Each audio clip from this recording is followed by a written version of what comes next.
Okay, so we're going to be doing senior performance makeup, women's makeup.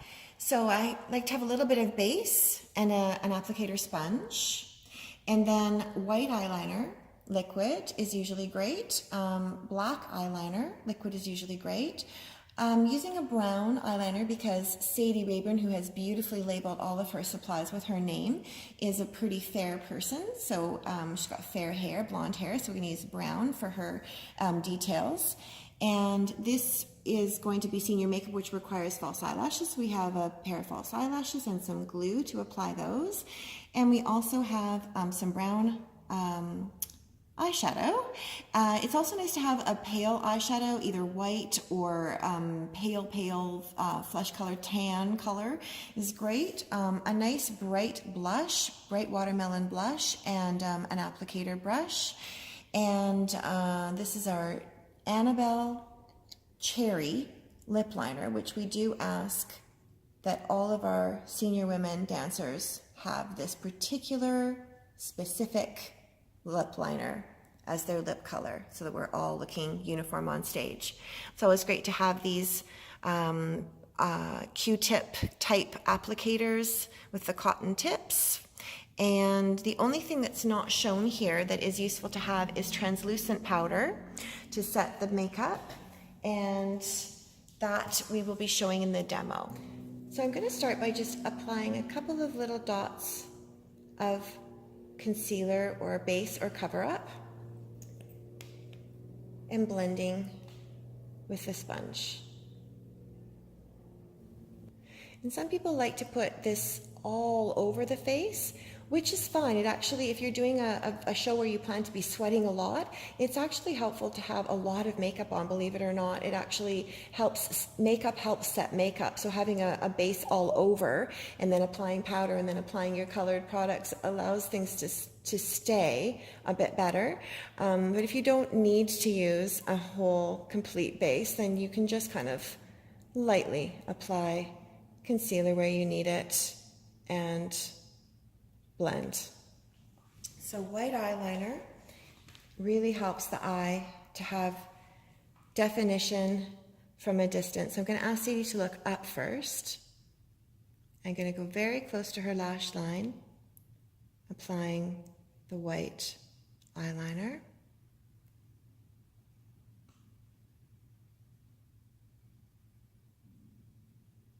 We'll just let that dry. And sometimes it helps to fan a little bit for that process to occur. And you can just keep looking up, but it's fine to blink. The top, we'll do the same. So looking down, I'm going to go very close to the lash line and just pull that white up along that same upsweep. So for all of the lines on the face, we want everything to sweep upwards, and especially around the eyes. So if you look straight ahead, the natural curve of the eye upwards, if we follow that line and make sure that nothing goes below it, and we always sweep up in that line, we end up with a nice, happy-looking dancer on stage. The next product to apply is black liquid eyeliner. This is very difficult to do, so give yourself some time. Look up.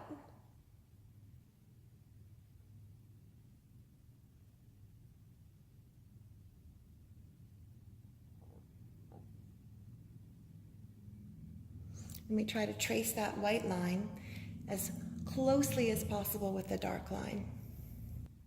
I usually start the makeup no farther in than the pupil. Otherwise, dancers can look a little bit cross-eyed from a distance. Keep everything sweeping up and away, up and away. This line can go a little farther in and sweep right along the line that we've drawn, and she should stay looking down for a little while and let that dry.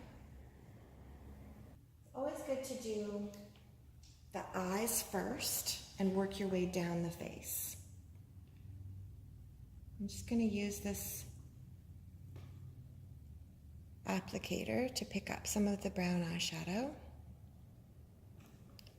and put it into Sadie's crease.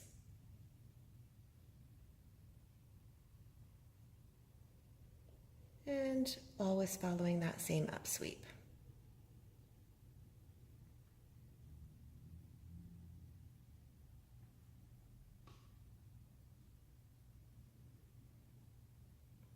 The paler eyeshadow can go underneath here just to accent the brow bone and lift the eyebrow a little bit. You can also use a little bit of paler eyeshadow along the eyelid below the crease as well. You want to open, Sadie? Let me have a look at that. Getting there. I personally really like to curl my eyelashes and apply mascara before putting on false eyelashes, but you certainly can put the false eyelashes on without doing the curling and the painting of the eyelashes beforehand. I would recommend waterproof liners and waterproof mascara just because dancers do sweat. So this is a false eyelash. This is a great style of false eyelashes. It's going to look great on Sadie. It's got a nice full fringe, not too heavy, not too long, but not too sparse either. So I'm going to take the glue and dot it, making sure that I especially saturate the corners and trace it all the way around the inner edge of the false eyelashes. Make sure I get a little extra on the corners. You may find that your false eyelashes are too long for your eyelash line, in which case you can trim them. It's good to trim from the outside, which is usually where the lashes are longer. Now I'm going to put the false eyelashes on Sadie, and I'm going to try to follow the liner line versus her natural lash line.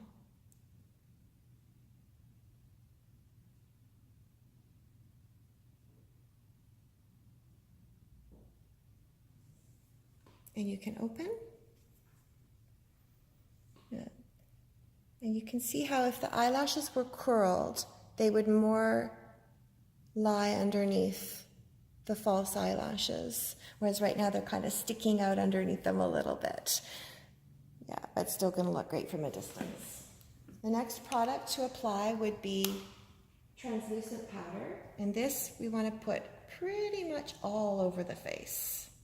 Just everywhere. It can go on top of all of the makeup that we've applied. Even trace over the lips is fine. Just give me a nice coating of the translucent powder. And this will set all the other makeup and help it to stay. And the next product is a very bright watermelon pink blush with no frost. Every product that you put on your face for dance should have no frost because we want the light to be saturated into the dancer's face rather than bouncing off of it. So this, we focus our color on the apple of the cheek and then brush it up onto the cheekbone.